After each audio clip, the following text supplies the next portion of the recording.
Hi everyone, this is Pure Maths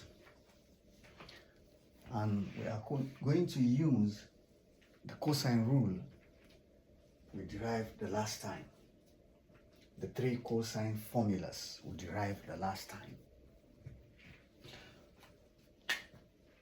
This is a problem that states a aeroplane flies from airport I on a bearing of 040 degrees, 40 degrees. Well, their degrees are normally written in these 3 digits. For 120 kilometers, and then on a bearing of 130 degrees for 150 kilometers. Calculate the distance of the plane from the airport. The diagram is given here. The plane starts from I, goes to this point at an angle of 40 degrees, and for a distance of 120 kilometers onto this point, and from this position here, the pilot decides to divert the plane to a degree of 150 from the north and travel as far as 120 kilometers. They are now asked to calculate the distance of the plane from the airport. The plane is now here. Plane is now here. So you are now asked to calculate the distance from the airport where the plane started from to this position here where the plane is at the moment. Before we go into the problem, trying to solve the problem, let's refresh our memory on what we learned the last time. We said we shall come to this problem. The cosine rule, or the cosine formula, we normally say rule. Cosine rule, right? If you are given a if you are given a triangle, this form, there is an angle here, x degrees, and this distance here, let me say from here to here is A, centimeters. Here to here is C, centimeters. D, centimeters. You are given that angle A, and you are asked to find the remaining angles. Or you are given these sides and you are asked to find the remaining side. You can use the cosine formula. There's another formula that you use. We haven't done it yet, which is the sine rule. As you have the cosine rule, there is also sine rule. But we know from our trigonometric identities, the trig functions, that if you have a right angle triangle, you are given a right angle triangle, like this one. Here, this is a right angle triangle. And you are given this side, say 3, 4 units, let me say centimeters, it's easier. And you're asked to find this length, the length of this right angle, the remaining length of the right angle triangle. With this one here, it's easy to calculate, and this length is very easy to calculate this angle and this angle, because we have formulas that can easily do that. We have the sine formula, that sine. The sine of A, which is equals to the opposite side, OPP, divided by the hypotenuse, HYPP. That is, if you are looking at this angle, the sine of this angle will give you the opposite, which is 4 over the hypotenuse. Hypotenuse is the longest side, and in a right angle triangle, the longest side is the angle opposite the right angle itself.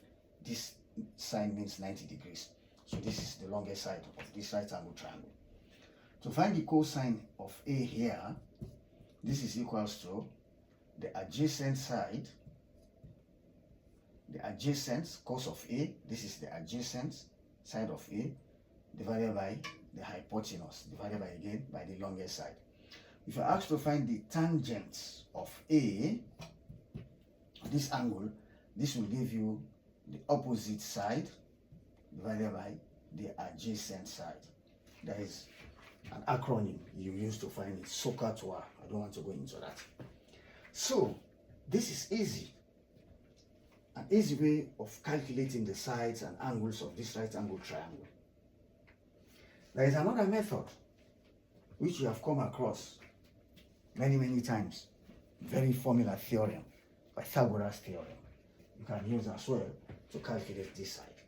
You are given this side and this side. You now want to find hypotenuse side in a right angle triangle.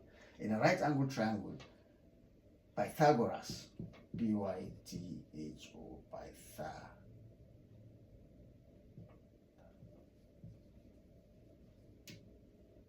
theorem states that this longest side, which is the hypotenuse side, if we label it as y, this will give you the sum, the squares of the sum of the two remaining sides.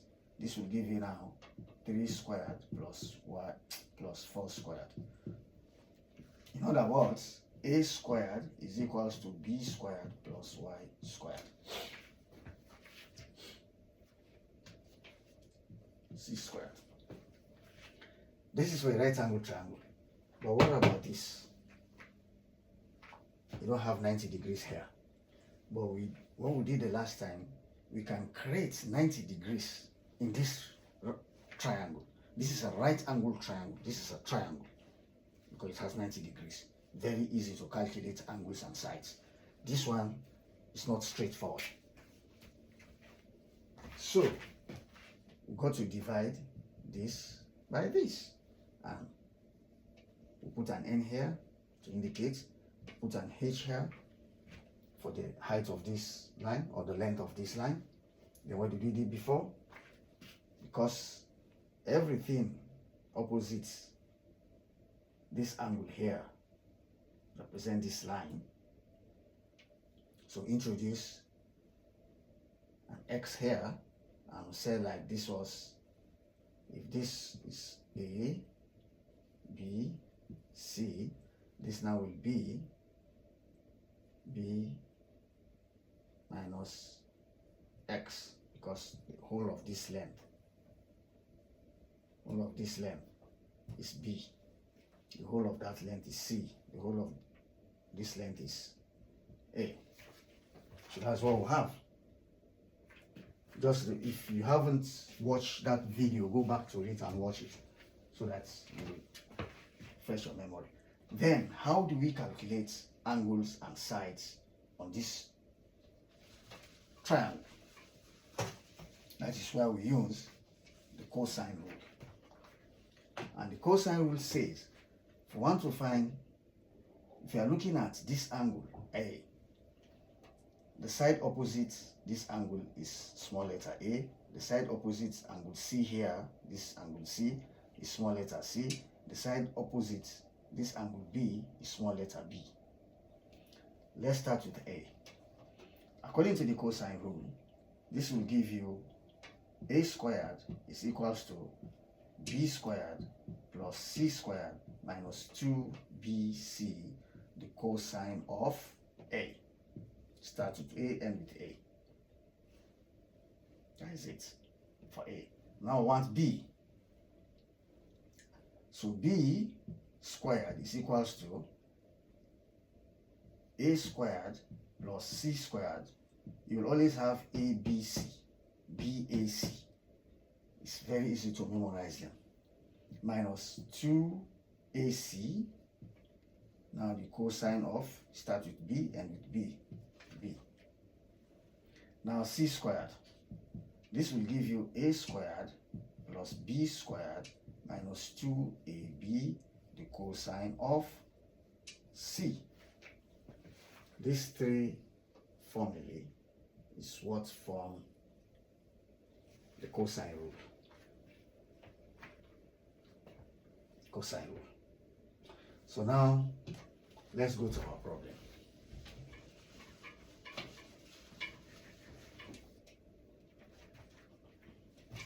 Thought it's not recording. Let's see. A plane flies from airport A on a bearing of 40 degrees for 120 kilometers and then on a bearing of 130 degrees for 150 kilometers. Calculate the distance of the plane from the airport.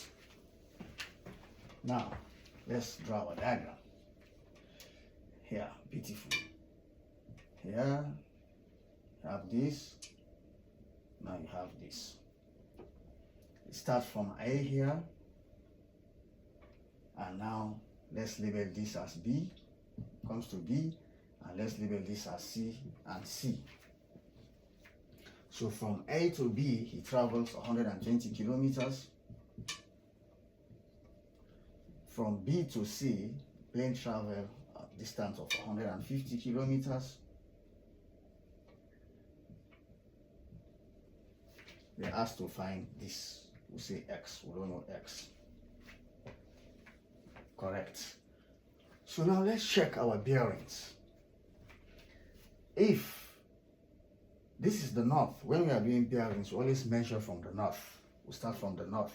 This is the North Pole. We're going 40 degrees, so we are going that way. It's positive. We're going this way from the north, 40 degrees from the north. The plane started from here. So now I want to do something here.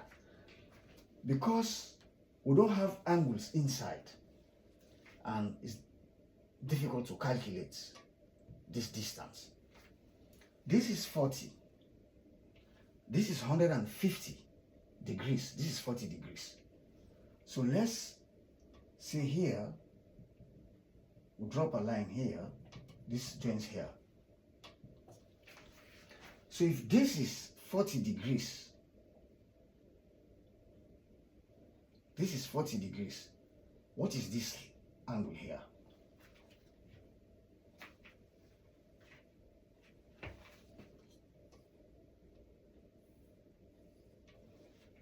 If this is 40 degrees, what is this angle here? These are alternate angles from geometry. So if this is 40, this is also 40. Geometry, yeah? So this angle here is 40 degrees. We want to bring this angle inside the triangle, because the angles that are given to us, they are all outside the triangle, but they got to be inside the triangle for us to be able to calculate, to do calculations on the problem. So now we have 40 degrees here, but what about this remaining angle? We need to know everything here. This whole angle we need to know. We have 40 degrees, we split it. Now, but we are told from the North Pole here up to this position here where the plane diverted from B is 150 degrees. But you know that straight angles, this is a straight line angles. This is 180 degrees. You know this. This again is 180 degrees from here, because when you draw the whole circle, it's 360 degrees. So if this is 150 degrees, what is left here? If this one is 150, no, sorry, was it 130? Sorry, 130, not 50. Yeah, 130 degrees. The distance is 150 kilometers. 130 degrees. What is left? You know, this straight line makes 180 degrees. So if already 130 degrees has been taken off from 180, what is left here is 50 degrees. Because 50 plus 130 gives you 180. So we now know that the angle inside this triangle is 40 plus 50, which is 90 degrees. So therefore, this one here is a right angle triangle. This angle here is a right angle triangle. Is 90 degrees. So if this is 90 degrees, then this angle, although it might look not familiar to you because you're used to looking at angles like this, but they are the same as long as it's 90 degrees. As long as one of the angles is 90 degrees, no matter how you twist it, you can make it like this. If you are able to indicate this is 90 degrees, you can make it like this. If you can say this is 90 degrees, they are all the same calculations. That's why you know the concept is what is particular. It's what is very important, the concept. Now, we know this is a right angle triangle. So what can we use to find x kilometers, this distance from the airport to where the plane is now is? We use Pythagoras theorem. We just done it. That is to say, in a right angle triangle, any right angle triangle, if this is x, one of the sides, the longest side, this is equal to the sum of the squares of the two remaining sides. That is now going to be 120 kilometers squared plus 150 kilometers squared. That will give you this distance. So this one here, this is 144, 15, 225. Let's use the calculator anyway. I have one. I know this is correct. 15 times 15. 15 squared. Yeah, 225. So we add the 2. 144, 100 plus 225. Add them. This gives you 36900. This is for x squared. You want x, not x squared. This is x squared, yeah? You want x, therefore x will give you the square root of this number. 36900.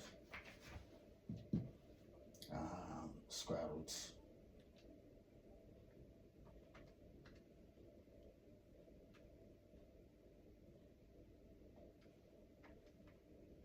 That is 69. Square root of 36900. That was this. This is 192.09 kilometers. So approximately, because they are using here 3 digits, you can round it up to 192 kilometers. So that is how far the plane is from the airport. 192 kilometers. Thank you for watching. Bye bye.